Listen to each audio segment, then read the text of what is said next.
ጤና ይስጥልን የከበረ ሰላምታችን በመላው ዓለም ሆናችሁ ቃል ስፖርት ዩቲዩብ ቻናላችንን ለምትከታተሉ ውድ አድማጮቻችን ድረስ ብለናል። ከእናንተ ከሆነው ቃል ስፖርት ዩቲዩብ ቻናል ለዚህም ሰዓት መርጠን ያሰናዳላችሁን ስፖርታዊ ጥንቅሮች በቅደም ተከተል እንዲሁ እያጋርናችሁ ቆይታ የምናደርግ ይሆናል። እስከ ፕሮግራማችን ፍጻሜ ቆዩን። ላይክ፣ ሰብስክራይብ፣ ሼር ማድረግ ዛሬም እንዳይረሳ። በሀሳብ መስጫ ሳጥናችን ላይ ለምትልኩልን ሀሳብ አስተያየቶች ለድጋፋችሁ ሁሉ እጅግ አድርገን አመስጋኞች ነን። ውድ ቤተሰቦቻችን በቃል ስፖርት ዩቲዩብ ቻናል ቆይታ ስታደርጉ አስቀድመን የሀገር ቤት መረጃዎችን ለእናንተ ውድ አድማጮቻችን እናካፍላችኋለን። በባርባዴ መረጃ ሰዓታችን ወቅታዊ የዝውውር ጉዳዮችን በአውሮፓ ሀያላንና እንደዚሁም ታላላቅ ክለቦች ለእናንተ ውድ አድማጮቻችን በቅደም ተከተል እንደ ሁልጊዜው እናጋራችኋለን። የዓለም ዋንጫ ቀጥሏል። የየምድቦቹ የመጨረሻ ጨዋታዎችን እየተመለከትን ነው። ኃላፊ ወዳቂ ተሰናባችና ቀጣይ በ32 ጥሎ ማለፍ እርስ በርስ እነማን ይገናኛሉ የሚለውን እያወቅን ነው። ለእናንተ ውድ አድማጮቻችን በዓለም ዋንጫም ዙሪያ ሰፊ ጥንቅር ይዘናል። እናንተ ግን ስለ ምሽቶቻችሁ እያጋራችሁን አብራችሁን ቆዩን። በተወዳጁ የእንግሊዝ ፕሪሚየር ሊግ የመረጃ ሰዓታችንን በርከት ያሉ አጫጭር ስፖርታዊ ጥንቅሮችን ይዘናል። በፕሪሚየር ሊግ የዝውውር ጉዳዮችንና እንደዚሁም በቡድን ዜና ተጨማሪ መረጃዎችን ለእናንተ ውድ አድማጮቻችን ይዘናል። በቢግ ሲክስ ቶትናምን የዝውውር ጉዳይ በዚህኛውም የመረጃ ሰዓታችን ለእናንተ ውድ አድማጮቻችን እናካፍላችኋለን። ከማንቸስተር ሲቲ ጋር በተያያዘ ሲቲ ትላንት ባልናችሁ ሂሳብ ተጫዋች ለማስፈረም ከስምነት ደርሷል። ተጨማሪ መረጃ ስናነሳ ከሲቲ ሌላ ተሰናባች የሚጠበቅ ተጫዋች አለ። ሲቲ ያመጣዋል ስለተባለው ሌላኛው ኮከብ ተጫዋች እናካፍላችኋለን። በቼልሲ በኩል ከቡድኑ ስለሚሰናበቱ ተጫዋቾች ሁለቱን እናነሳለን። ወደ ቡድኑ የሚመጣውን ተጫዋች በተመለከተም የሕክምና ምርመራውን፣ አጠቃላይ ደግሞ የአማካኝ ስፍራውን ለማጠናከር በቼልሲ ዝርዝር ውስጥ ያሉትንና በዓለም ዋንጫ ላይ ያለውን የቼልሲ አማካኝ የተመለከተ ልዩ ጥንቅር በቃለ ስፖርት ዩቲዩብ ቻናል የሊቨርፑሉን አዲሱን ተጫዋች የተመለከተ ጥንቅር እናደርሳችኋለን። ወደ ቡድኑ ይመጣል ስለተባለው ተጫዋች ተጨማሪ የቡድን ዜናና የዝውውር መረጃ በሊቨርፑል የመረጃ ሳስ እናካፍል እንነግራችኋለን። ሊቨርፑልያንም አብራችሁን ቆዩ ብለናል። ከአርሰናልም ጋር በተያያዘ የቡድኑን ወሳኝ ቁልፍ ተጫዋች እናነሳለን። ተጫዋቹን ካነሳም በኋላ አብሮት ፎቶ የለቀቀ አንድ ተጫዋች አለ። ያ ተጫዋች ደግሞ አሁን በአርሰናል እንደሚፈለግ ተረጋግጧል። ውይይቶች ተጀምሯል። በአርሰናል በኩል በጣም ያልተጠበቀ ይመስላል። የአርሰናል አማካኝ ክፍል አማራጮች በጣም ሰፊ ናቸው። ሚኬል አርቴታ ሀሳባቸውን እቅዳቸውን እንነግራችኋለን። የቡድን ዜና በአርሰናል በኩል በስፋት ተይዟል። ማንቸስተር ዩናይትድ ወደ ቡድኑ ሊያመጣው የሚፈልገው አማካኝን በተመለከተ በዝውውር ጉዳይ ላይ ተጨማሪ መረጃዎችን እናካፍላችኋለን። የማንቸስተር ዩናይትድ ወቅታዊ የዝውውር ጉዳዮች አብዴት ተደርገዋል። በቃል ስፖርት ዩቲዩብ ቻናል ተይዟል። ከዛ ውጭ ከክለቡ ከሚለቀው ተጫዋች ጋር በተያያዘ ተጨማሪ ጥንቅሮችን ይዘናል። የማንቸስተር ዩናይትድ ፈራሚም ተሰናባችም ገቢም ወጪንም የተመለከተም ሰፋ ያለ ጥንቅር ይዘናል። መረጃዎቹን እያካፈልኳችሁ ቆይታ የማደርገው እኔ ቃል ነኝ። በሀሳብ መስጫ ሳጥናችን ላይ ለምትልኩልን ሀሳብ አስተያየት አመስግነን ላይክ ማድረግ እንዳይረሳ ብለን መረጃችንን ከሀገር ቤት እንጀምራለን። አብራችሁን ቆዩን። በሀገር ቤት መረጃችን እንጀምር። 42ኛው የሻምበል አበበ ቢቂላ ማራቶን ውድድር የፊታችን እሁድ በሲዳማ ክልል በሐዋሳ ከተማ ይካሄዳል ተብሏል። በዘንድሮ የሻምበል አበበ ቢቂላ ማራቶን ውድድር 323 አትሌቶች እንደሚሳተፉም የኢትዮጵያ አትሌቲክስ ፌዴሬሽን ይፋ አድርጓል። የውድድሩ ዋና ዓላማ ተተኪ አትሌቶችን ለማፍራት መሆኑን የኢትዮጵያ አትሌቲክስ ፌዴሬሽን ከፍተኛ የውድድር ባለሙያ አቶ ብስራት ለጠይበሉ ተናግረዋል። የኢትዮጵያ አትሌቲክስ ፌዴሬሽን ለዚህ የማራቶን ውድድር ከ6 ሚሊዮን ብር በላይ በጀት በጅቷል። በውድድሩ በሁሉም ጾቶች አሸናፊ ለሚሆኑ አትሌቶች 50 ሺህ ብር ሽልማት ይበረከታል። የኢትዮጵያ አትሌቲክስ ፌዴሬሽን የህዝብ ግንኙነት ባለሙያ አቶ መሐሪ ነጋሽ በውድድሩ በኩል የቀጥታ ስርጭትም ለማግኘት ጥረት እየተደረገ መሆኑን ይፋ አድርገዋል። ወደ ባህር ማዶ መረጃችን ሻገር የዓለም ዋንጫን እናስቀድም። በዓለም ዋንጫ ሲጠበቁ የነበሩ ጨዋታዎች ነበሩ። በተለይም በየምድቡ የመጨረሻ ጨዋታዎች ሲደረጉ በምድብ ኤፍ ላይ የነበሩት ጃፓንና ስዊድን ጨዋታቸውን 1-1 በሆናቸው ውጤት ነው ያጠናቀቁት። ለጃፓን ሜኤዳ በ56ኛው ደቂቃ ላይ፣ ለስዊድን ኤላንጋ 62ኛው ደቂቃ ላይ ባስቆጠሩት ግብ ነው ጨዋታው 1-1 በሆናቸው ውጤት የተጠናቀቀው። ዩቱ እና ጋቶሞ በጨዋታው በኩል ተሳትፏል። ይህም ተጫዋች በነገራችን ላይ 5ኛ የዓለም ዋንጫ ውድድሩን ተሳትፏል። ከ2010 ጀምሮ 2014፣ 2018፣ 2022፣ 2026 የዓለም ዋንጫ የተሳተፈ የመጀመሪያውና ብቸኛው ጃፓናዊ ተጫዋች ሆኖ እንዲያመሸበት ነበረ። ጃፓን ከስዊድን 1-1 ጨዋታቸውን ባጠናቀቁበት አንቶኒዮ ላንጋ በዚህ ዓለም ዋንጫ ላይ ሁለተኛ ግቡ ነው። በነገራችን ላይ እንዳጠቃላይ 98 ደቂቃዎችን ነው በዓለም ዋንጫ ማሳለፍ የቻለው። 2 ጎል አለው። በእንግሊዝ ፕሪሚየር ሊግ በመጨረሻዎቹ 32 ጨዋታ አንድም ግብ ማስቆጠር አልቻለም ነበረ ለኒውካስል ዩናይትድ። ሌላው የዮኬሬሽና የኢሳክ ጥምረትም በዓለም ዋንጫ ላይ በጣም አስደናቂ ሆኖ ቀጥሏል። ትላንትና ግብ ያስቆጥሩም በአሲስት ደረጃ ግን በጣም ድንቅ ጊዜን እያሳለፉ ነው። ዮኬሬሽ በሶስቱ ጨዋታ 3 የግብ አስተዋጽኦ ይዞ ነው ምድቡ ጨዋታ ያጠናቀቀው። ኢሳክ የሊቨርፑሉ ኮከብ በ3 ጨዋታ 4 የግብ አስተዋጽኦን ይዞ ነው ማጠናቀቅ እየቻለው።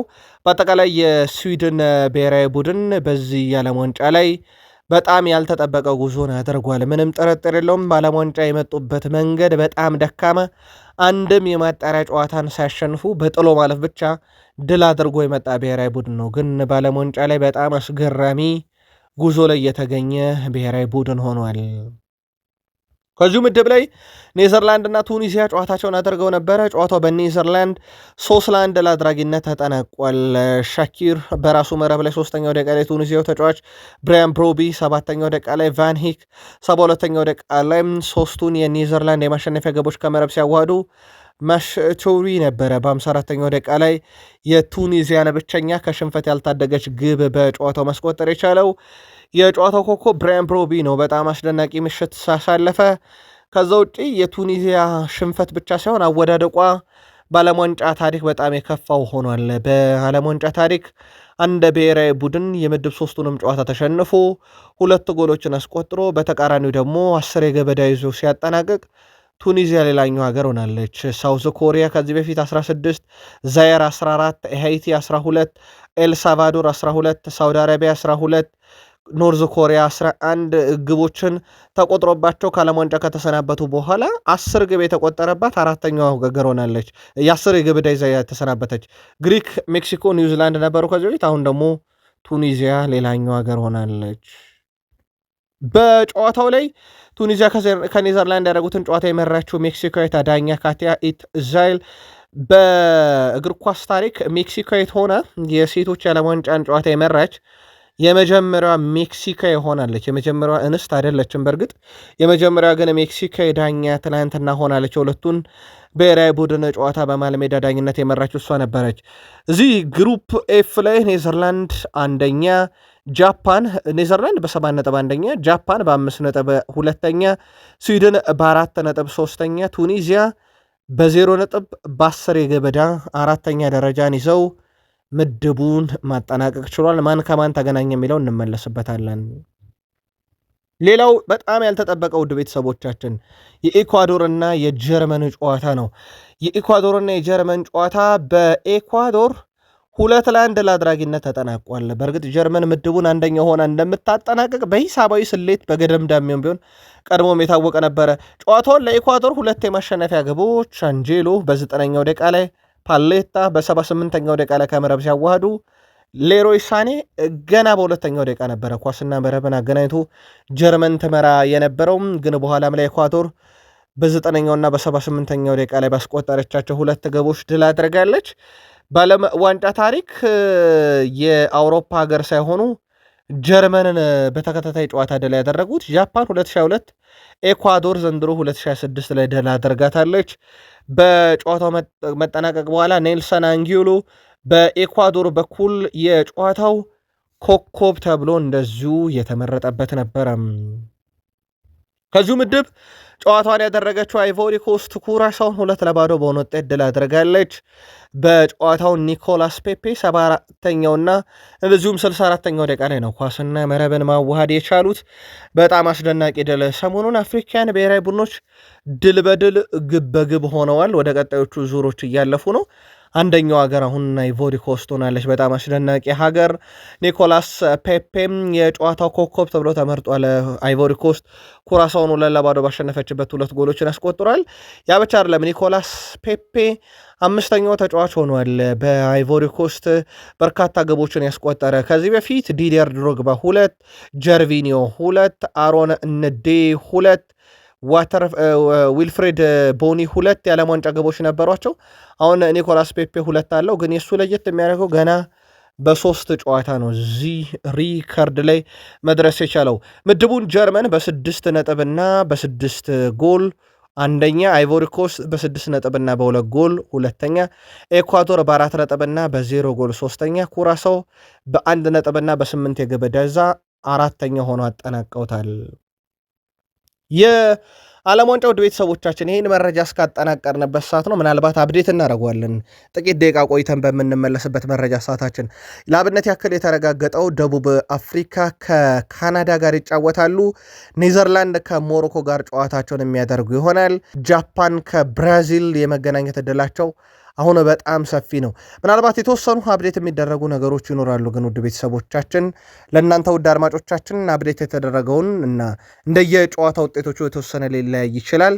ቃል ስፖርት ዩቲዩብ ቻናል የዓለም ዋንጫ ሰፊ ሽፋን ስለምንሰጥ በዛ ሰዓት እንመለከተዋለን። የዓለም ዋንጫ ዛሬም ይቀጥላል። ኖርዌይ ከፍራንስ እንደዚሁም ሴኔጋል ከኢራቅ ከምሽቱ 4 ሰዓት ጀምሮ ይደረጋል። ምድብ አይ ላይ ያሉ ብሔራዊ ቡድኖች ናቸው እነኚህ። በተለይም ኖርዌይ ከፈረንሳይ የሚያደርጉት ጨዋታ በትልቁ ይጠበቃል። አፍሪካዊት ሀገር ሴኔጋልም ዛሬ ወደ ቀጣዩ ዙር ለማለፍ የምታደርገው ጥረት በጣም ወሳኙ ምሽት ይሆናል። እዚህ ምድብ ላይ ውድ ቤተሰቦቻችን ፈረንሳይ በ6 ነጥብ ተመራለች። ኖርዌይም በ6 ነጥብ ትከተላለች። አንድ የግብ ዕዳ ነው ያለው፣ አንድ የግብ ልዩነት ነው ያለው። አንደኛ ሆኖ ለማለፍ ግን የዛሬውን ጨዋታ ፈረንሳይ አቻ፣ ኖርዌይ ድል ያስፈልጋታል። ምናልባት የኖርዌይ ድል አስፈላጊነቱ ካላቸው የግብ ልዩነት አንጻር ነው። ሴኔጋል ምንም ነጥብ የላትም እዚህ ምድብ ላይ ጭራሽ 3 የግብ ዕዳ አለባት። ኢራቅ ምንም ነጥብ የላትም ጭራሽ 6 የግብ ዕዳ አለባት። ኦልሞስት ለሴኔጋል ያበቃ ምሽት ነው ማለት ይቻላል። ምናልባት ኢራቅ ላይ ምን ያህል ግቦችን ታስቆጠራለች የሚለው ሂሳብ ካልተሰራበት በስተቀር። ሌላኛው ምድብ ኤች ላይ የሚገኙት ብሔራዊ ቡድኖች ኡራጋይ ከስፔን፣ ኬፕ ቨርዴ ከሳውዲ አረቢያ ይጫወታሉ። ይሄ ጨዋታ እንኳን ለኢትዮጵያን በጣም አስቸጋሪ ሰዓት ነው። ከሌሊቱ 9 ሰዓት ሲል የሚጀምር መርሃ ግብር ነው። ይሄኛው ጨዋታ ደግሞ እዚህ ምድብ ላይ ስፔን 4 ነጥብ አላት፣ 4 ተጨማሪ ግቦች አሏት። ኡራጋይ እዚህ ምድብ ላይ 2 ነጥብ አላት፣ ምንም ግብ ክፍያ የላትም፣ 0 ነው። በተመሳይ ኬፕ ቨርዴም እዚህ ምድብ ላይ 2 ነጥብ ይዛ ምንም ግብ ዕዳም ክፍያም የላትም፣ 0 ነው። ሳውዲ አረቢያ 1 ነጥብ ይዛ 4 የግብ ዕዳ አለባት። በተመሳይ እዚህ ምድብ ላይ ክፍት ናቸው ቦታዎቹም ለተወሰነ መንገድ። ግን በተለይም ኡራጋይና ከስፔን የሚያደርጉት ጨዋታ ግን ምድቡ ላይ አንዳች የሚወሰነው ነገር ይኖራል። ከሌሊቱ 9 ሰዓት ስለሚጀምር ነው ለመመልከት በጣም አስቸጋሪው ሰዓት ላይ የሚደረግ ሌላኛው መርሃ ግብር ነው። ምድብ ጄ ላይ የሚደረገው የሶስተኛ ዙር ጨዋታ ግን ለኢትዮጵያን ምናልባት ወደ ሰራ እየሄዳችሁ የምታዩት ጨዋታ ሊሆን ይችላል። ከሌሊቱ 12 ሰዓት ሲል ነው የሚጀምረው የጨዋታ ያው በእኛ የመረጃ ሰዓትም ሽፋን አያገኝም። በማለዳው ጥንቅራችን ላይ ግብፅ ከኢራን እንደዚሁም ደግሞ ኒውዚላንድ ከቤልጅየም የሚያደርጉት ጨዋታ ሌሊት 12 ሰዓት ወይም ሊነጋጋ ሲል 12 ሰዓት ጀምሮ የሚደረግ መርሃ ግብር ነው። በተለይም ግብፅና ኢራቅ የሚያደርጉት ጨዋታ በትልቁ ይጠበቃል። ምድቡ ያው በግብፅ እጅ ነው ያለው። 4 ነጥብ ይዛ አንደኛ ናት። እዚሁ ምድብ ላይ ኢራቅ 2 ነጥብ ይዛ ሁለተኛ ናት። ቤልጅየም 2 ነጥብ ይዛ ሶስተኛ ናት። እንዲሁም ኒውዚላንድ 1 ነጥብ ይዛ በ2 የግብ ዕዳ አራተኛ ናት። ቤልጅየም ኒውዚላንድን ማሸነፍና እንደዚሁም ደግሞ በርካታ ግቦችን ማስቆጠር ቢያንስ ምርጥ ሶስተኛ ሆና እንኳን እንድታልፍ ሊያረጋት ይችላል፣ ወይም አንደኛ ሆና እንድታልፍ ሊያረጋት ይችላል። ምድቡ ክፍት ነው ለሶስቱ ብሔራዊ ቡድኖች ለግብፅ፣ ለኢራንና ለቤልጅየም። በተለይ ደግሞ ግብፅ አቻ የምትወጣ ከሆነ ከምድቡ ማለፍ ትችላለች። ጨዋታው እንዳልኳችሁ በኢትዮጵያን ሰዓት አቆጣጠር ማለዳ 12 ሰዓት ላይ የሚጀምር መርሃ ግብር ነው። ጥቂት መረጃዎችን እንጨምር። በዓለም ዋንጫ ዙሪያ አሰልጣኙ ተልዕኮ ሰጥቶናል እያለ ነው ኦሪየል ቹዋሜኒ። የፈረንሳይ ብሔራዊ ቡድን አሰልጣኝ ዲዲየር ዴሾፕ ወላጅ እናታቸው ሕይወታቸው ማለፋቸው ይታወሳል። በዚህ ምክንያት አሰልጣኙ በዛሬው ጨዋታ ላይ ስቴዲየም አይገኙም። ብሔራዊ ቡድኑ ከአሰልጣኙ ተልዕኮ መቀበሉን ኦሪየል ቹዋሜኒም በሰጠው ሀሳብ ይናገራል። ከአሰልጣኙ ተልዕኮ ተቀብለናል፣ የዛሬውን ጨዋታ በተቻለ መጠን እሱ እንዲኮራ እናደርጋለን ሲል ቹዋሜኒ ተናግሯል። አክሎም በብሔራዊ ቡድኑ ስምና በአጠቃላይ በኔም ስም ለእሳቸውና ለቤተሰቦቻቸው የተሰማንን ሐዘን ገልጸን ለዲዲየር ዴሾፕም መጽናናት እንመኛለን ብለዋል። ከሰሞኑ የእናታቸውን ህልፈት ህይወት ተከትሎ ዲዲየር ዴሾፕ አሜሪካንን ለቀው ወጥተዋል። በሐዘኑ ምክንያት እንዲገኙም የፈረንሳይ ፌዴሬሽን ፍቃድ እንደሰጣቸው ይታወቃል። ስለዚህ ዛሬ የሃላንድን ኖርዌይ ሲገጥሙ እሳቸው የሌሉበት ይሆናል ማለት ነው። በዓለም ዋንጫ ከሚጠበቁ ኮከቦችና ከዋክብቶች አንዱ የሆነው ላሚን ያማልን በተመለከተ ማይከል ኦያርዛባል ዝምተኛው አደገኛው የሉዊስ ዴላፎንቴ መሳሪያ የሚባለው ነው። በነገራችን ላይ ማይከል ኦያርዛባል በርካታ ግቦችን ያስቆጠራል፣ ግን ብዙ አይነገርለትም። ከላሚን ያማል ጋር መጫወታችን ልዩነት እንድንፈጠር አድርጎናል። እሱ የዘመኑ ምርጡ ተመራጭ ተጫዋች ነውና ከእሱ ጋር መጫወታችን ነው ነገሮችን ቅልል ያደረገልን ሲል የዝላታን ኢብራሂሞቪች ሙገሳ ደግሞ ከሪያል ማድሪዱ ኮከብ ቪኒሺየስ ጁኒየር ጎን ነው።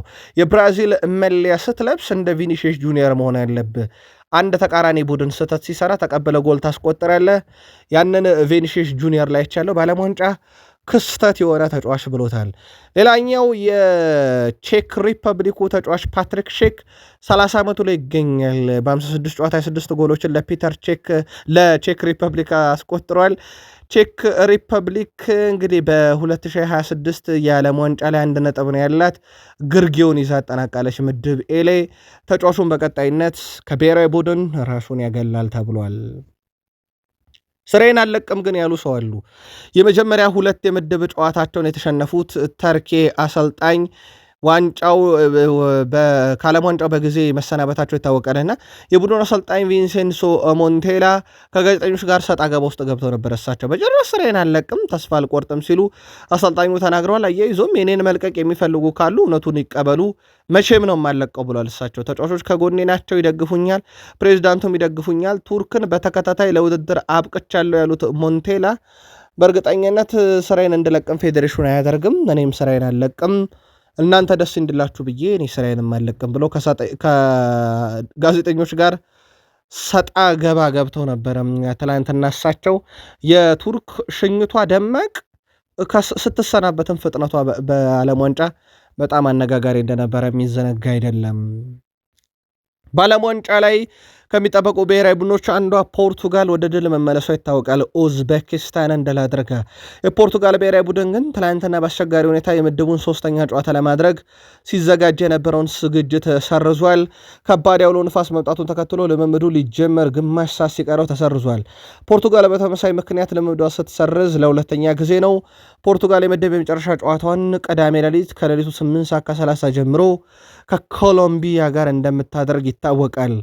በጨዋታው እንግዲህ አሁን ላይ 4 ነጥብ ያላት 1 ነጥብ 100% ዋስትና ይሰጣታል። ፖርቱጋልን ወደ ቀጣዩ ዙር ለማለፍ ድል ማድረግ ደግሞ ምድቡን በተለይም አንደኛ ሆና ለማጠናቀቅ በብዙ ይረዳታል። ክርስቲያኖ ሮናልዶ 2 ጎሎችን ያስቆጠረበት ሳምንትና በጣም የተነቃቃችበት ሳምንት ነበረ። በነገራችን ላይ ሳምንት የ2 ጎል ሳምንት ነበር ማለት ይቻላል። ሮናልዶ 2 ጎል፣ ሜሲ 2 ጎል፣ ኬሊያን ምባፔ 2 ጎል፣ ሃላንድ 2 ጎል፣ ቪኒሺየስ ጁኒየር 2 ጎሎችን ያስቆጠረበት፣ ትላንትና ኒኮላስ ፔፔ እንደዚሁ 2 ጎሎችን ያስቆጠረበት ነበርና ተጫዋቾች የ2 ጎል ሳምንት አድርገውት ነበር ማለት ይቻላል። ሮናልዶ ዓለም ዋንጫ እንዲሳካ መርዳት እንፈልጋለን ያለው ደግሞ የቼልሲው ፔድሮ ኔቶ ነው። ፖርቱጋል የፊት መስመር ተሰላፊ ፔድሮ ኔቶ ሮናልዶ ዋንጫው እንዲያሸንፍ መርዳት እንደሚፈልግ ተናግሯል። ሮናልዶ ብዙ ነገር ሰጥቶናል ያለው ኔቶ እሱ ዓለም ዋንጫ እንዲያሸንፍ መርዳት ፈልጋለሁ፣ ይሄ ሌላኛው መነሳሻም ይሆነናል ብሏል። ዋንጫውን ለማንሳት ሮናልዶ በ6 የዓለም ዋንጫ ውድድር ጎል ስለማስቆጠር የተጠየቀው ፔድሮ ኔቶ በእርግጠኝነት ቡድኑ ለሱ በጣም ደስተኛ ነው ሲል ተደምጧል። አክሎም እሱ የተፈጠረው ለጎል እንደሆነ እናውቃለን፣ ከማስቆጠርና ከማሸነፍ ጋር ሮናልዶ ተሳስሯል፣ እሱ የሚወደውን ነገር እንደሚያደርግ ሁላችንም ደስተኞች ነን በሱም እያንዳንዱ እንቅስቃሴ ሲል ተደምጧል። የፖርቱጋል ብሔራዊ ቡድን ወቅታዊ መነቃቃት ውስጥ ነው፣ ምንም ጥያቄ የለውም። ሮናልዶን በተመሳሳይ የፖርቱጋል ጉዞ ስኬት ይሆናል። ኔቶ ለሮናልዶ ስንል እስከ ዋንጫ ብሏል። አጫጭር ስፖርታዊ መረጃዎችን እናካፍላችሁ ውድ ቤተሰቦቻችን። ቃል ስፖርት ላይ ናችሁ፣ ላይክ ማድረግ እንዳይረሳ። ሪያል ማድሪዶች የኒኮ ሾልተርበርግ ፈላጊ ነበሩ። ከዶርትመንድ ተጫዋቹ ለማምጣት በርካታ ስራዎችንም ሰርተው ነበረ።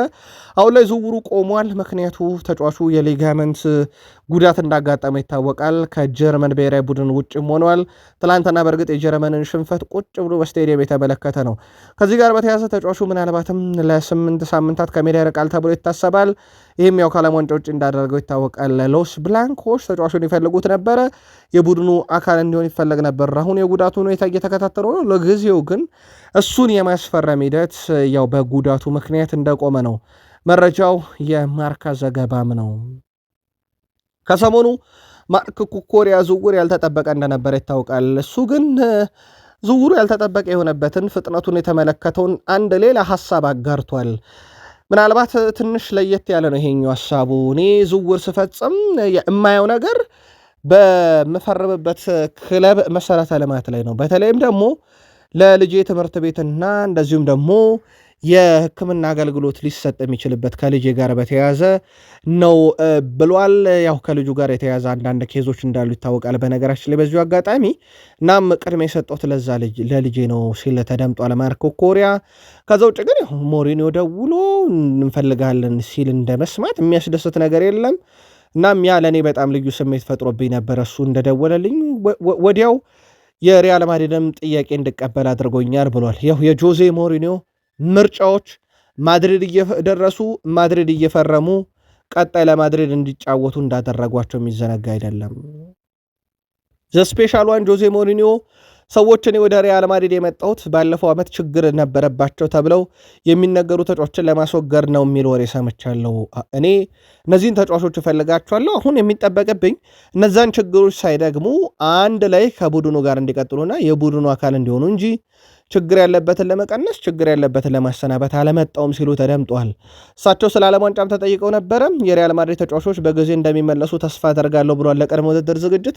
ትላንትና እሳቸው ስለ ኬሊያን መባፔ ተጠይቀው ያው ያለውን ነገር አውቃለሁኝ፣ ኬሊያን መባፔ ላይ ያሉ ተቃውሞችን ሰምቻቸዋለሁ፣ ግን በቴሌቪዥን ያየሁትን ተቃውሞ አሁን መጥቼ እዚህ ሀሳብ አልሰጥም። አሰልጣኝ ነኝ። ስለዚህ ተጫዋቾቹን አግኝቼ ማነጋገር፣ ከተጫዋቾቹ ጋር መወያየት አለብኝ። የኔ ዓላማም እያንዳንዱ ተጫዋች በሚቀጥለው የውድድር ዓመት ምርጥ እንዲሆነ ማድረግ ነው ሲሉ ተደምጠዋል።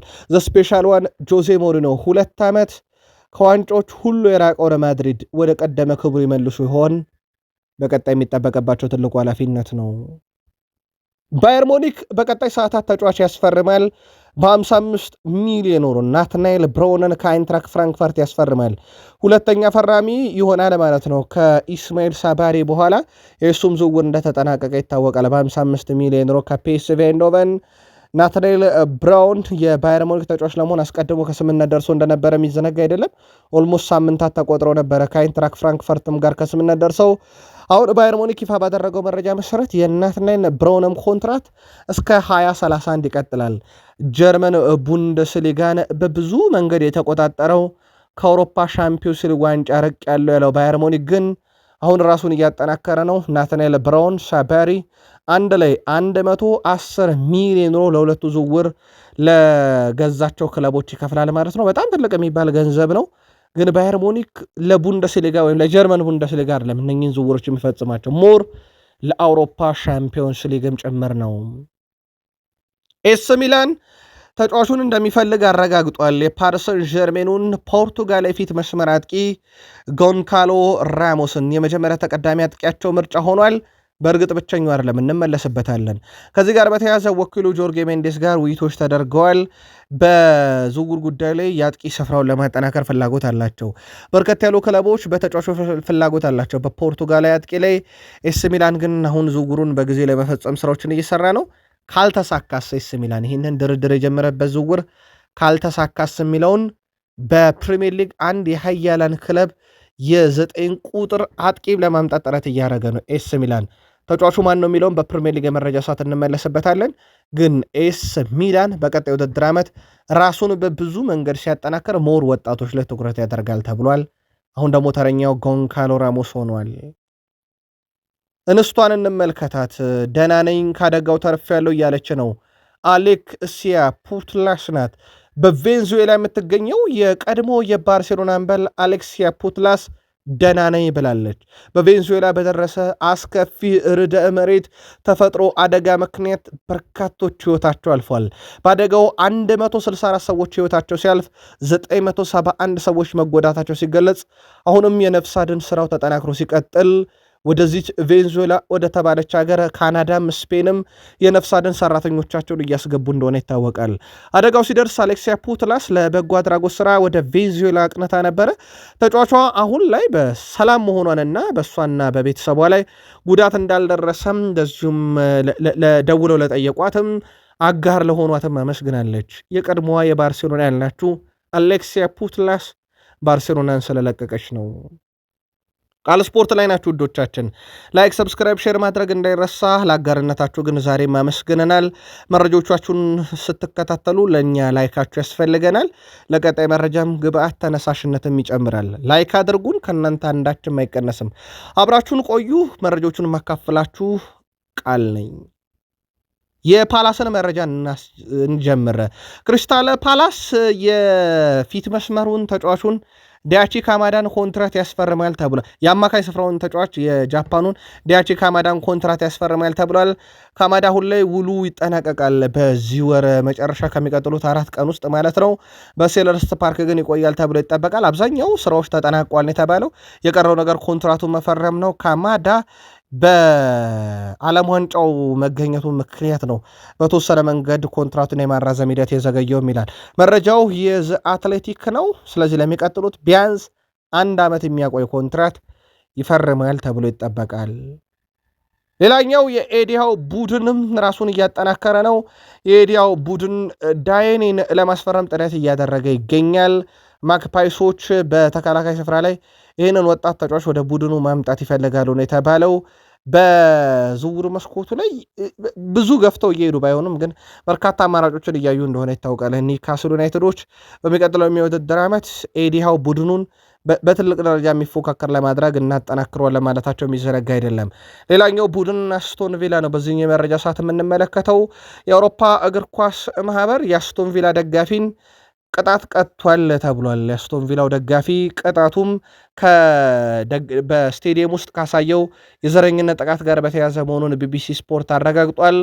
ተጫዋቹ ላይ ለጊዜው ጊዜ እግድ ነው የተጣለበት። ድጋሚ ግን በእንደዚህ አይነት የዘረኝነት ጥቃት ላይ በስቴዲየም ውስጥ ከተገኘ ስቴዲየም ዝር እንዳይል አደርገዋለሁ ብሏል። ይፋ ወይም የአውሮፓ እግር ኳስ ማህበር ከዘረኝነት ጥቃት ጋር በተያያዘ ከቅርብ ጊዜ ወዲህ በተለይም በአውሮፓ ምሽቶች ላይ ስናይ ይፋና በተለይ የፕሪሚየር ሊጉ እንዲህ አይነት ቅጣቶችን ሲወስዱ በስፋት እንመለከትም ነበርም።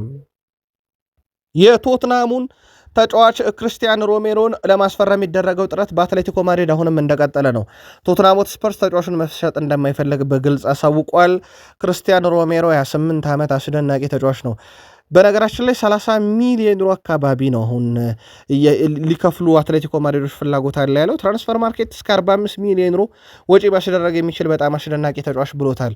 ከቶትናም ጋር በተያያዘ ግን ቶትናም ሆትስፐርስ ያው በርካቶች አካሄዱን በጣም እያደነቁ ነው። ቶትናም በዝውውሩ ላይ እየተሳተፈ ያለበት መንገድ ቶትናም ሆትስፐርስ ባለቤቶችም እንግዲህ በቀጣይነት ቡድኑ በሮቤርቶ ዲዘርቢ ስር እንዲጠናከር ያው በደንብ እያገዙ ነው። ሮቤርቶ ዲዘርቢ ባለቤቶቹ ባለፉት 9 ወራት ውስጥ ለክለቡ ከሰጡት 200 ሚሊዮን ፓውንድ ድጋፍ በተጨማሪ አሁን ላይ የ100 ሚሊዮን ፓውንድ ድጋፍ የሚያደርጋሉ ተብሏል። የገንዘቡ ድጋፍ ክለቡን ለማጠናከር የሚውልና በዝውውር ገበያው ላይ ተጫዋቾችን ለማምጣት እንዲውልና ክለቡ ቀጣይ ዓመት ጀምሮ ለዋንጫ የሚፎካከር ጠንካራ ቡድን እንዲሆን ስላላቸውም ነው ፍላጎቱ ተብሏል። የማንቸስተር ሲቲ ዝውውር ኦልሞስት ተጠናቋል። የሕክምና ምርመራ ብቻ ቀርቶታል። የሲቲ የመጀመሪያው ፈራሚ ያውቀናል ኤሊዮት አንደርሰን ሆኗል። ሲጠበቅ ነበረ። 3ኛው የዝውውር ሂሳብ ይፋ ሆኗል። 30 እስከ 35 ሚሊዮን ፓውንድ ጠብቁት ብለናችሁ ነበረ ትላንትና።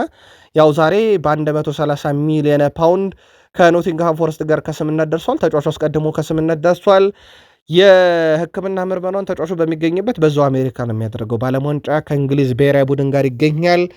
ማሬስካን ከሰሞኑ ከቼልሲ በ10 ሚሊዮን ፓውንድ ሂሳብ የግሉ ያደረገው ማንቸስተር ሲቲ አሁን ደግሞ ኤሊዮት አንደርሰንን የግሉ አድርጓል።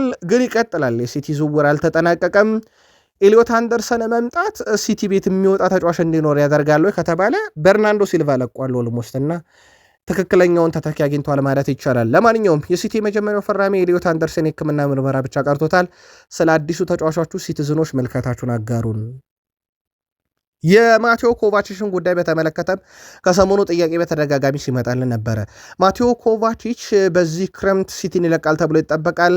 መዳረሻው 2 ክለቦች በፕሪሚየር ሊግ ይፈልጉታል፣ ኖቲንግሃም ፎረስት እና አስቶን ቪላ። ማንቸስተር ሲቲዎች ጥያቄዎቹን ለክሮሺያ አማካይ ስፍራ ተጫዋች ለመቀበል ዝግጁ ናቸው ተብሏል።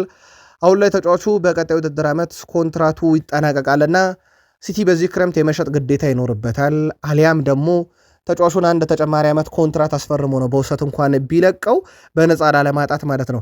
ከዚህ ጋር በተያያዘ የኖቲንግሃም ፎረስት እና የአስቶን ቪላ ጉዞ እንዴት ያለ ይሆናል? ይፋዊ ጥያቄ ያቀርባሉ ወይ? ሲቲ ከሚፈልገው ፍላጎት ጋር የተጣጣመ ገንዘብ ያቀርባሉ የሚለው ይጠበቃል። የተጫዋቹ ምርጫን በተመለከተ ግን እስካሁን የተባለ ነገር የለም። ሲቲ ይፈልገዋል የተባለው ማሎ ጉስቶ በቼልሲ በኩል 75 ሚሊዮን ፓውንድ እንደተለጠፈበት ይታወቃል። ከዚህ ጋር በተያያዘ ፈረንሳዊ ቀኝ ተመላላሽ እንደማስፈረም የተደረገ ጥረት አለመኖሩን ፋብሪዞ ሮማኖ አረጋግጧል። የማርኮ ፓሌስትራ ዝውውር ግን ለዚህ ስንብት ምክንያት እንደሚሆን አረጋግጦታል። ማንቸስተር ሲቲ የማሎ ጉስቶ አድናቂ ናቸው። በተለይም ደግሞ ከማሬስካ ጋር ያላቸው ቀረቤታ ዝውውሩን ለማጠናቀቅ በጣም ይረዳል ብለው ያስባሉ። ነገር ግን እስካሁን የዝውውር ሂሳብ አላቀረቡም፣ ድርድሩም አልተጀመረም። ከዚህ ጋር በተያያዘ ፈረንሳይም ተከላካይ ፍላጎቱ ግልጽ አይደለም። በፈረንሳይ ተከላካይ ግን የፓሌስትራ ተጠባባቂ እንደገና የሪስ ጀምስ ተጠባባቂ ሆኖ ግን በቼልሲ ይቀጥላል ተብሎ አይታሰብም። ለዛም ያው ቼልሲ 75 ሚሊዮን ፓውንድ የለጠፈበት ሲቲ ይፋዊ ጥያቄ ያቀርባል አያቀርብ የሚለውን እና ካቀረበስ እንዴት ያለ ድርድር ይኖራል፣ ማሬስካስ ተጫዋቹን ቀንቷቸው አስኮብሉታል የሚለው ይጠበቃል። የኤስ ሚላን የአጥቂ ምርጫ ጎንካሎ ራሞስን አነሳንላችሁ በአጫጭር ስፖርታዊ መረጃዎቻችን ላይ።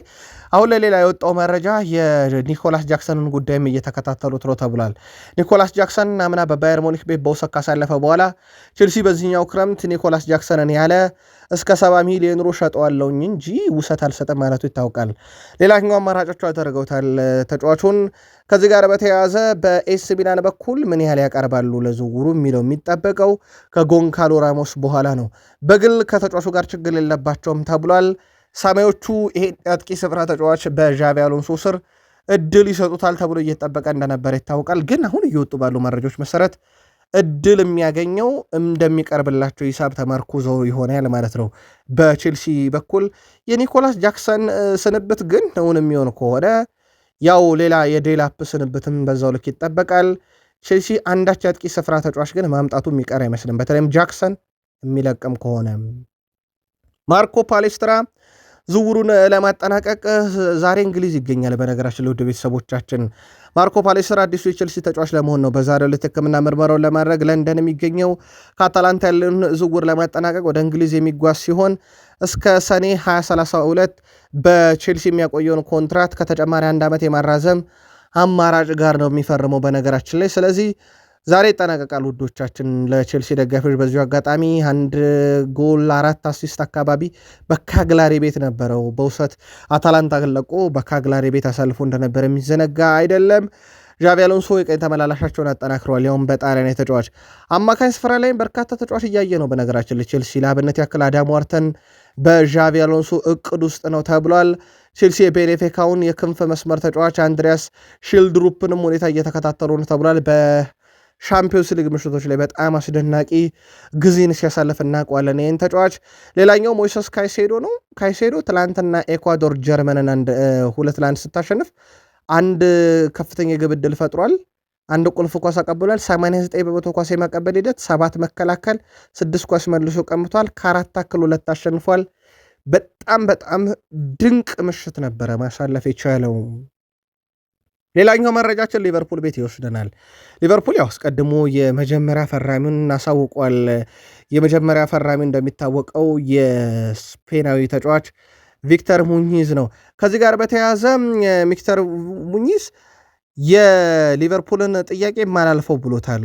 አንዲ ኤራኦላ በራስ መተማመን ፈጥሮብኛል፣ ቡድኑ እንዴት እንደሚጫወት ነገረኝ፣ በውሳኔ ውስጥ ወሳኝ ሚናም ተጫውቷል አንዲ ኤራኦላ ብሏል። ዝውውሩ በጣም በፍጥነት ነው የተከሰተው። ትኩረቴ በዓለም ዋንጫ ላይ ነበር እና ተጨባጭ ነገር ካልሆነ በስተቀር ስለ ወደፊት ህይወቴ ብዙ መስማት አልፈለኩም ነበር ብሏል። በአንፊልድ መጫወት መቻል ልዩ ነገር ነው። እኔና ቤተሰቤ ምንም ጥርጣሬ አልነበረንም። በጣም ጥሩ ጊዜን እንደምናሳልፍ አውቀነዋል ብሏል እና በቀጣይ በአንፊልድ ለመጫወት በጉጉት እየጠበቅኩ ነው ሲል ተደምጧል። የክንፍ አጥቂውን በተመለከተ የአንድ ሜንዲን በተመለከተም ያው ሊቨርፑልያን በጉጉት የሚጠብቁት አንዱ ዝውውር ነው። በእርግጥ የመጠናቀቅ ዕድሉ በጣም ሰፊ ነው ተብሎ ይጠበቃል። ሊቨርፑሎች ድርድር አላቆሙም። በርከት ያሉ የዜና ምንጮች ድርድሩ 116 ሚሊዮን ፓውንድ አካባቢ ደርሷል እያሉ ነው። ምናልባት አረቤ ሌይፕዚግ ይህንን ጥያቄ ሊቀበል የሚችልበት ሰፊ ዕድል ይኖራል ተብሎ ሲጠበቅ፣ የተወሰኑት ግን ጥርጣሬ ያላቸው በተለይም ወደ ጀርመን አካባቢ በጣም የተጋነነ ገንዘብ እየጠበቁ ነው በሚል በጣም አትራፊ ከሚባሉ ክለቦች ውስጥ አንደኛው እንደሆነ ይታወቃል። ድርድሩ ግን ቀጥሏል። ከዛ ውጪ ቫንዳይክ ትላንትና ኔዘርላንድ ቱኒዚያን ድል ስታደርግ በግብ ተሳትፏል። በግብ አስተዋጽኦ በአሲስት ተሳትፏል። ቫንዳይክ ተከላካይ ብቻ አልነበረም። በእርግጥ በሊቨርፑልም ለሀገሩም ቫንዳይክ አየሩንም ሰማዩንም በዓለም ዋንጫ የሚቆጣጠረው ሰው በግብም ጭምር እየተሳተፈበት ይገኛል። የዓለም ዋንጫ ጉዞ በሊቨርፑልያን ዘንድ እንዴት እያያችሁት ነው? ግን ጻፉልን። የአርሰናሉም ተከላካይ ጋብርኤል ማጋሌሽ የዓለም ዋንጫ ምርጡን ጊዜን እያሳለፈ ነው። ጋብርኤል ማጋሌሽ በነገራችን ላይ በዚህ የዓለም ዋንጫ ላይ 252 በላይ ኳሶችን በሶስቱም የምድብ ጨዋታ ላይ አበርክቷል።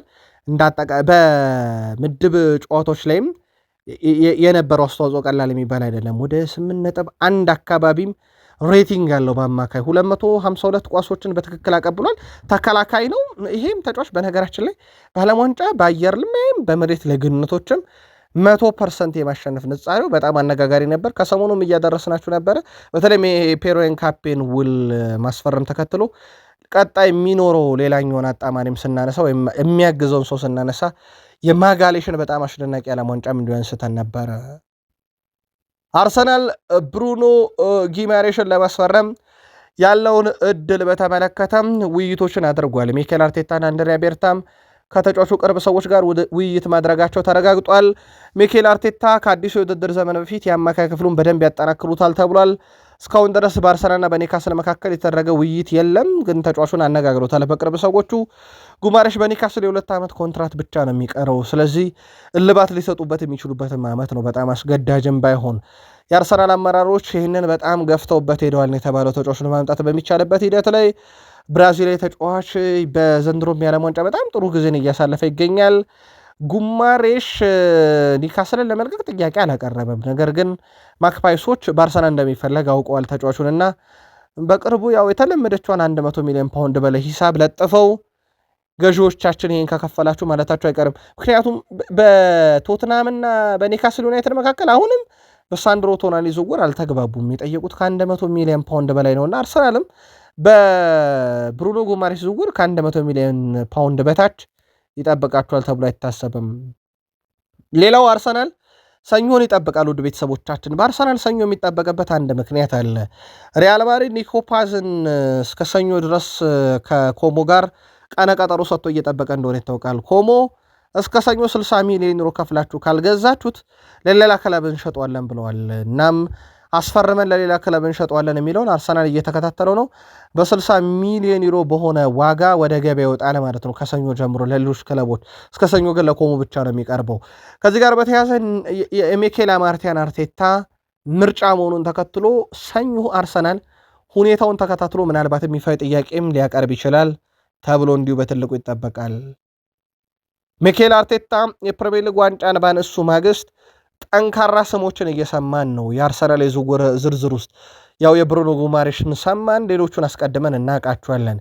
በአሁኑ ሰዓት በዓለም ዋንጫ ላይ የሚገኙ ተጫዋቾችንም እየተመለከቱ ነው። እሳቸው ቀጣይ ፕሪሚየር ሊጉን ደግሞ የሚያነሳ ሻምፒዮንስ ሊግንም ወደ ቡድኑ ለመጀመሪያ ጊዜ የሚያመጣ ስብስብን የመገንባት ሂደት ላይ ናቸው። ትናንትና ለአብነት ያክል ፔሮ ኤንካፔን እስከ 2031 በሚቆይ ውል ሲያስፈርሙ 40 ሚሊዮን ዩሮ አጠቃላይ ዝውውር ሂሳቡን እንደከፈሉበት ይታወቃልና ራሳቸውን የማጠናከር ሂደቱን አጠናክረው ቀጥለዋል። የቀድሞ የቼልሲው ሌጀንድ ጆን ቴሪ አሁን አርሰናል እየተከተለ ያለው የዝውውር ፖሊሲ በቀጣይ ፕሪሚየር ሊጉን በብቸኝነትም የመቆጣጠር ሂደት ነው። የሚያስፈርሟቸውም ተጫዋቾች በጣም ምርጥ ናቸው። ዝርዝራቸው ውስጥም ያለውትን ተመልክቻለሁኝ። አርሰናል ጥቂት ተጫዋቾችን እዚህ ቡድን ላይ ከጨመረ ያው ፕሪሚየር ሊጉን ይቆጣጠረዋል ሲለ ተደምጧል። የአርሰናል ዝውውር በይፋ አይፈጸም እንጂ ግን ጥረቶቹ አሁንም እንደቀጠሉ ይታወቃል። በቡድን ዜና የአርሰናል ኮከቦችና ከዋክብቶች በዚህ ሳምንት የተወሰነ እረፍት ያገኛሉ ተብሎ ይታሰባል። ለአብነት ያክል ዊሊያም ሳሊባና ማርከስ ቱራም ትላንትና በነበረው ልምምድ ላይ አልተመለከትናቸውም። ዛሬ ፈረንሳይ ከኖርዌይ ጨዋታ ታደርጋለች። ሳሊባ ከኖርዌይ ጋር በሚደረገው ጨዋታ ላይጀምር ይችላል እየተባለ ይገኛል። ዲኤቴፔ ሜካኖ ምናልባትም በጨዋታው ላይ የሚጠበቀው ተጫዋች ሊሆን ይችላል ኮናቴ። ከዛ ውጭ ግን የሳሊባ ነገር በተወሰነ መንገድ ከህመም ጋር እየታገለ መሆኑን በራሱ አንደበት ካረጋገጠ በኋላ ዛሬ በጨዋታው ላይ ይገኝ የሚችልበት ፍንጭ ትላንት ልምምድም አለማድረጉ ነው። ከዛ ውጭ ዴክላን ራይስም ምናልባትም ቀጣይ ጨዋታ ላይ ላይገኝ ይችላል እየተባለ ነው። ውድ ቤተሰቦቻችን የዴክላን ራይስም መጠነኛ ህመም እንዳለበት ወይም ጉዳት ስሜት እንዳለበት ከሰሞኑ እየተመለከትን ነው። የምድብ ሁለተኛም ጨዋታ ላይ የምድብ ሶስተኛም ጨዋታ ላይ ከጨዋታው መጠናቀቅ በኋላ ያንን ተመልክተን ነበረ። የአርሰናሉ ተጫዋቾች የጉዳት ሁኔታ በቀጣይ በዝርዝር አጣርተን የምናመጣ ይሆናል። ዩናይትድ የአማካኝ ክፍሉን ለማጠናከር ታች ላይ ያለ ነው። በእርግጥ ቁጥራቸው ስፍር ቁጥር የለውም፣ በርከት ያሉ ናቸው። የአማካኝ ክፍሉን ለማጠናከር በበርካታ አማራጮች ላይ ስራ የተጠመደው ክርስቶፈር ቪቪየል የተጫዋቹን ወኪል ጋር ያለው በጣም ጥሩ ግንኙነት ከሊቨርፑልም ከሪያል ማድሪድም ነጥቆ ፍሌክስ ኒሚቻን የዩናይትድ ለማድረግ ስራ ጀምሯል። ይሄ ለዩናይትድ በጣም ጥሩ የሚባለው ዜና ነው። በጣም አስደናቂ ቴክኒካል ብቃቱ፣ የኳስ አጠቃቀሙ ፍጹም የተለየ ነው። በነገራችን ላይ ፍሌክስ ኒሚቻ ፈላጊዎቹ በዛው ልክ በርከት ያሉ ናቸው። ዝውውሩን ለማጠናቀቅ ግን የክሪስቶፈር ቪቪየል ሚና በማንቸስተር ዩናይትድ በኩል በትልቁ ይጠበቃል። በእርግጥ ይሄን ዝውውር ለመፈጸም አንዳንድ የሚጠበቁ ሁነቶችም እንዳሉ ምንም ጥያቄ የለውም።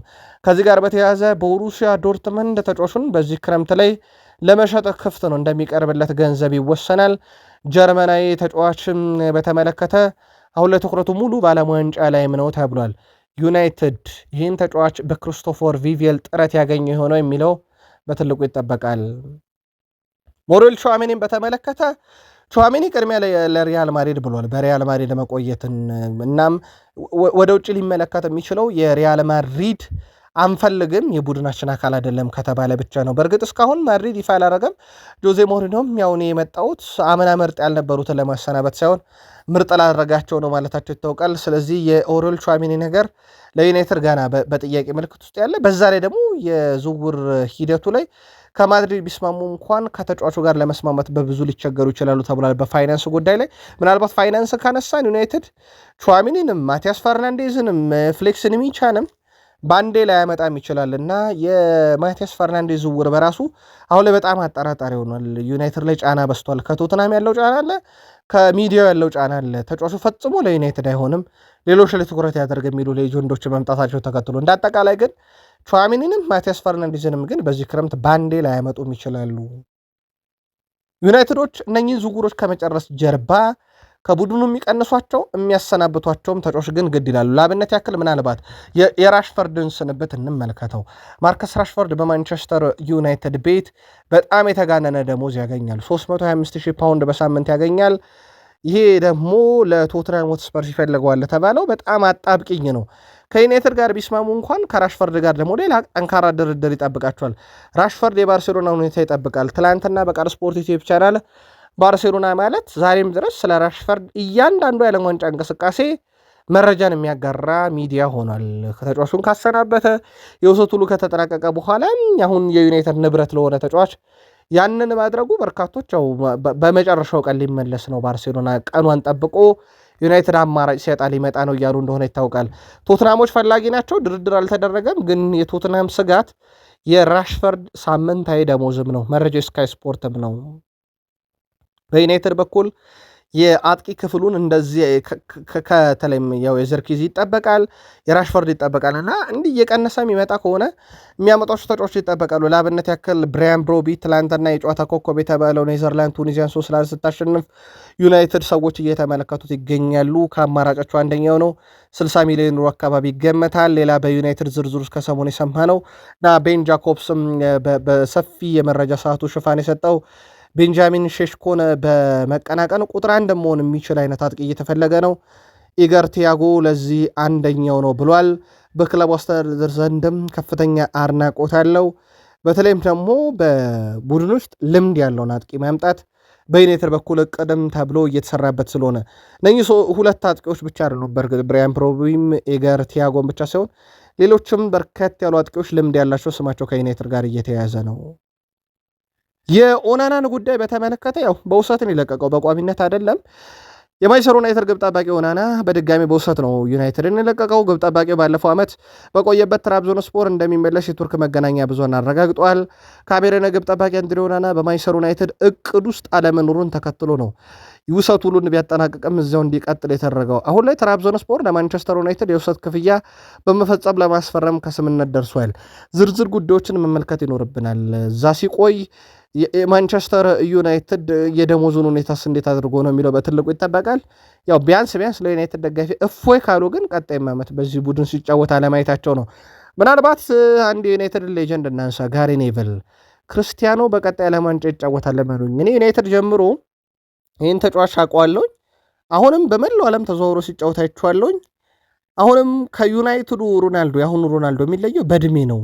በጣም በስሏል፣ በጣም አድጓል፣ ብዙ ልምዶች አሉት። ሮናልዶ ቀጣይም የዓለም ዋንጫ ይጫወታል እያለ ነው። የጋሪ ኔቨል ምልከታ ነው። የዓለም ዋንጫ ጉዟችሁ እንዴት ነው? ዩናይትዳውያን በምደግፏቸው ክለቦችና በምደግፏቸው ተጫዋቾቻችሁ ምክንያት ሀሳባችሁን አጋሩን። ጥቂት ቆይተን እንመለስ። አበቃን።